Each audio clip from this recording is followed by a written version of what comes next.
નમસ્કાર ખેડૂત મિત્રો, વાતો ખેડૂતોના હિતની, વાતો ખેતીના વિજ્ઞાનની આવા ધ્યેય મંત્ર સાથે હું ઈશ્વર બાવળિયા કિસાન સેવા કેન્દ્ર યુટ્યુબ ચેનલમાં આપ સૌનું હાર્દિક સ્વાગત કરું છું। ખેડૂત મિત્રો, આજે એક સરસ મજાના ટોપિક સાથે મળ્યા છીએ કે જમીનની ચકાસણી શા માટે કરવી જોઈએ। તો આ માટે જમીન ચકાસણી કેન્દ્ર માર્કેટિંગ યાર્ડમાં આવેલા જમીન ચકાસણી કેન્દ્રની હું મુલાકાત માટે આવ્યો છું। આશીષભાઈ પોતે કેસરની ખેતી પણ કરે છે અને સાથે સાથે એને ખાનગી જમીન ચકાસણી કેન્દ્ર બોટાદમાં ચાલુ કર્યું છે। તો આશીષભાઈનો પરિચય લઈ અને જમીન ચકાસણી શા માટે કરવી જોઈએ આ બાબતે આપણે વાત કરીશું। સર્વપ્રથમ આશીષભાઈ, તમારો પરિચય આપી દો પૂરેપૂરો। મારું નામ બાવળિયા આશીષ હિંમતભાઈ છે। મારું ગામ આમાપર છે, જે બોટાદ જિલ્લાના ગઢડા તાલુકાના આમાપર ગામમાં આવેલું છે। આશીષભાઈ, સૌપ્રથમ અમારા ખેડૂત મિત્રોને એ જણાવો કે જમીનની ચકાસણી શા માટે કરવી જરૂરી છે। તો અત્યારે આપણે જોઈએ તો ખેડૂતો બધા ડીએપી યુરિયા આડેધડ નાખે છે, બરોબર। અને અત્યારે જમીન કેવી થઈ ગઈ છે? કડક થઈ ગઈ છે। કડક થઈ ગઈ છે। તો અત્યારે કેટલા હોર્સ પાવરના ટ્રેક્ટરની જરૂર પડે છે? હવે તો 40 થી 50 હોર્સ પાવર ઉપરના ટ્રેક્ટરો યુઝ કરે છે ખેડૂત મિત્રો મોટા ભાગે। અને ખેડૂતોને અત્યારે શું થાય છે કે ડીએપી યુરિયા નાખે છે, પણ જમીનમાં એને કેટલી જરૂર છે, જે તત્વો આવે છે નાઇટ્રોજન, ફોસ્ફરસ, પોટાશ, જે એ કેટલા પ્રમાણમાં એની જરૂર છે એ જમીન ખેડૂતને ક્યારે ખબર પડે? એ તો જમીનની ચકાસણી કરાવશે તો જ એને ખ્યાલ પડશે કે મારા કયા પાકની કેટલી એની જરૂરિયાત છે। હા, જે ગૌણ તત્વો આવે છે, માઇક્રોન્યુટ્રિયન્ટ, જે ફેરસ, બોરોન ને કોપર ને એ બધા તત્વોની પણ જરૂર છે પાકને। તો એની માટે તમારે એ જે તત્વો જે રહ્યા, જે એનપીકે, ફેરસ, બોરોન એ બધા જે તત્વો રહ્યા, એ તમને ક્યારે તમને ખબર પડે? તમે જમીન ચકાસણી કરાવો તો તમને ખબર પડે કે તમારી જમીનમાં કેટલી ઉણપ છે અને એની કેટલા પ્રમાણ તમારે નાખવા પડે।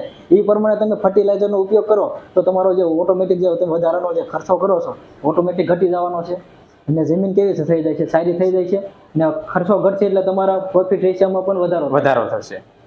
સરસ આશીષભાઈ, આપણને વાત કરી કે છોડના જે પોષક તત્વો છે, કુલ છોડને છે 17 પ્રકારના પોષક તત્વોની આવશ્યકતા છે પોતાનું જીવન પૂરું કરવા માટે। આ 17 પ્રકારના જે પોષક તત્વો છે એને સાયન્સે 4 વિભાગમાં અલગ અલગ રીતે વેચી દીધા છે: મુખ્ય તત્વો, બંધારણીય તત્વો, ગૌણ તત્વો અને સૂક્ષ્મ તત્વો। તો બંધારણીય તત્વો છે એમાં કાર્બન, હાઇડ્રોજન અને ઓક્સિજનનો સમાવેશ થાય છે, જ્યારે મુખ્ય તત્વોમાં નાઇટ્રોજન, ફોસ્ફરસ અને પોટાશનો સમાવેશ થાય છે। ગૌણ તત્વોમાં સલ્ફર, કેલ્શિયમ અને મેગ્નેશિયમનો સમાવેશ થાય છે, જ્યારે સૂક્ષ્મ પોષક તત્વો જે છે એમાં કોપર, મોલિબ્ડેનમ, મેંગેનીઝ,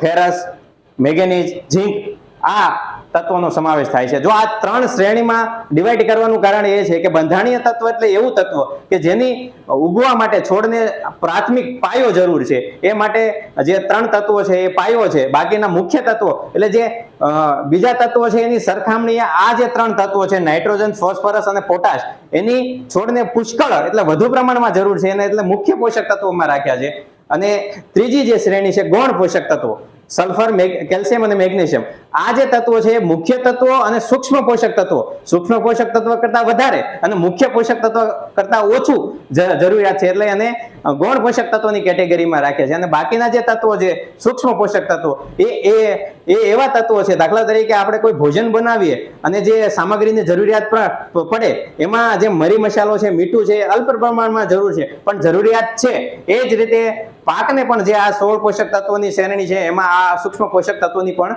જરૂરિયાત ખૂબ છે।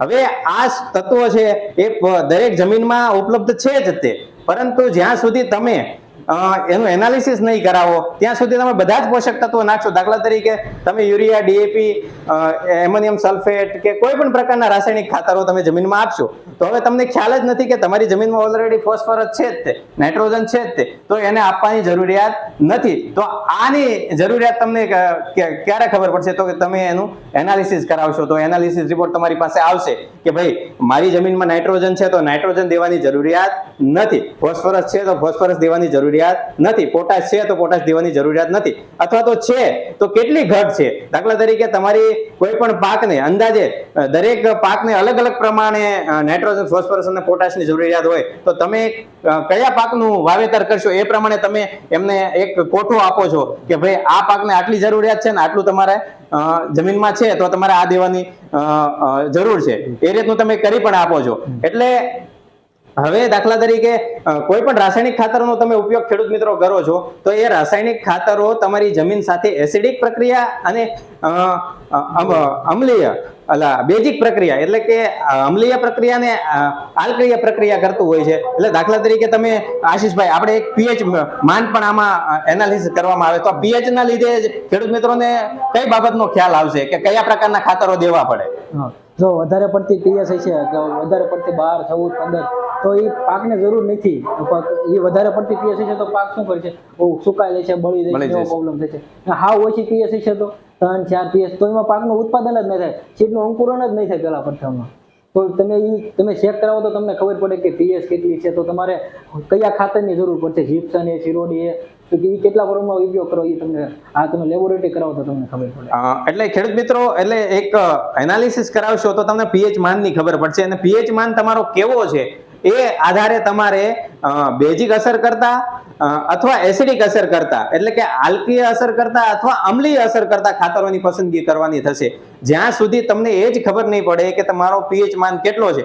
જો વધુ હોય તો એને ઘટાડવા માટે એટલે કે જે બેઝિક અસર કરતા જે ખાતરો છે એનો ઉપયોગ તમારે કરવાનો થાય અને જો ઓછું હોય તો એ પીએચ માન વધારે એવા તમારે ખાતર ઉપયોગ કરશો તો તમને સારામાં સારું પરિણામ મળશે. હવે ઘણી વખત એવું થાય કે આપણે આડાધડ દાખલા તરીકે દરેક તત્વ છે એનું એક છે ને એક વર્તન રહેલું છે. દાખલા તરીકે નાઇટ્રોજન છે તો એ સંચળ છે, તમે જમીનમાં જેવો આપશો એટલે એટલો રખડું છે કે જો એનો ઉપયોગ પાક કરશે તો જ એ લઈ શકશે, બાકી એ ગમે ત્યાંથી છટકી જાય છે, એને છટકતા બહુ સારી રીતે આવડે છે. એવી જ રીતે ફોસ્ફરસ તત્વ છે એટલું આળસુ અને સ્વાભિમાની છે કે એ એમ કે છે પાકને કે તું મારી પાસે આવી, તારે જરૂરિયાત હોય તો હું તને ઉપલબ્ધ થાશ.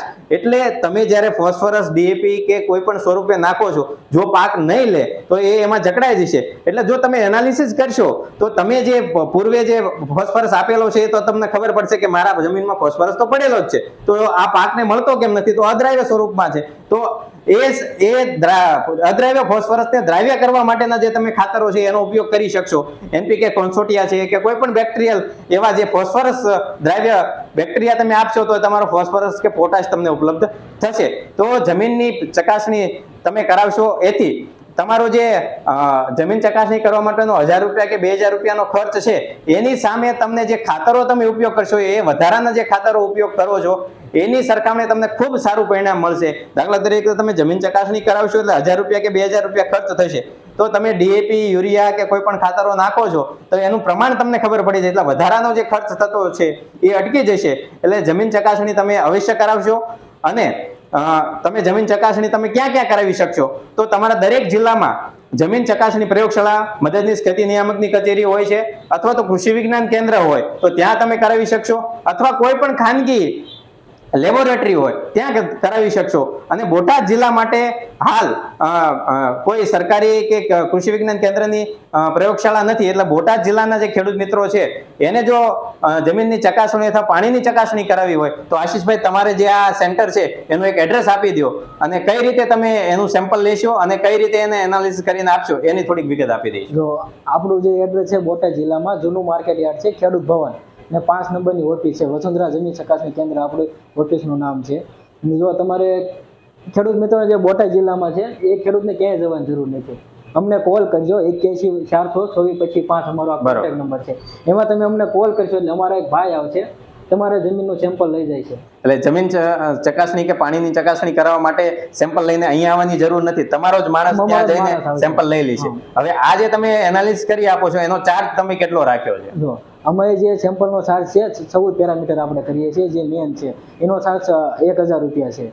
જો ખેડૂત મિત્રો હવે અત્યારે શું છે, ખેડૂતને સેમ્પલ તો કરાવવું છે, જમીન ચકાસણી તો કરાવી છે, પણ ખેડૂતને ખબર નથી કઈ રીતનું સેમ્પલ લેવું, ક્યાં કઈ લેબોરેટરી ક્યાં જવું, કઈ રીતનું કરાવવું. તો આપણે એ બધી હલ કરી દીધું છે બોટાદ જિલ્લા માટે, ખેડૂતને ક્યાંય જવાની જરૂર નહીં. અમને કોલ કરે, હવે અમારો એક ભાઈ આવશે, સેમ્પલ લઈ જાય છે, પાણીનું હોય, જમીનનું હોય, સોઇલનું સેમ્પલ લઈ જાય છે, અમે અહીંથી રિપોર્ટ કરીશું, એક ફાઇલ આપશું, ફાઇલમાં બધા પ્રકારનું બધું લખેલું છે. તમે દાખલા તરીકે કપાસ કરો, જીરું કરવો છો, મગફળી કરો, કોઈ પણ પાક કરતા હોય તમારે અમારા તમે જે પાક કરવાના હોય ને અમને લખાવી દેવાના કે અમે આ પાક કરવાના છીએ, તો એમાં તમે ડીએપી, યુરિયા, ફેરસ, બોરેક્સ ને ફેરસ કોઈ પણ ફર્ટિલાઇઝર આવશે એ તમારે વીઘે કેટલું નાખવાનું એ તમને આપી દઈશું આખો રિપોર્ટમાં.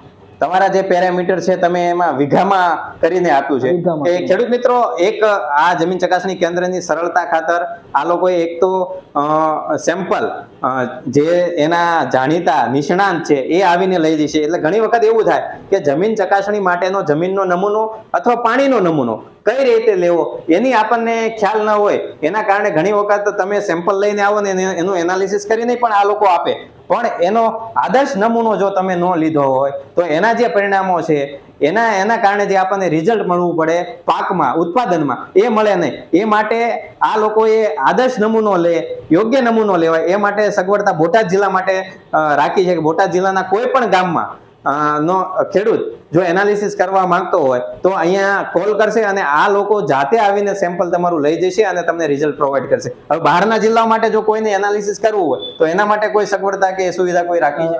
એ તો આપણે એને બધું શીખવાડી દઈએ, અમને કોલ કરે બરાબર, તો કઈ રીતનું સેમ્પલ કલેક્ટ કરવાની એ બધી અમે માહિતી આપી, એ રીતનું સેમ્પલ કરી અમારું જે એડ્રેસ છે ત્યાં અમને મોકલી આપે. બરોબર, ધન્યવાદ.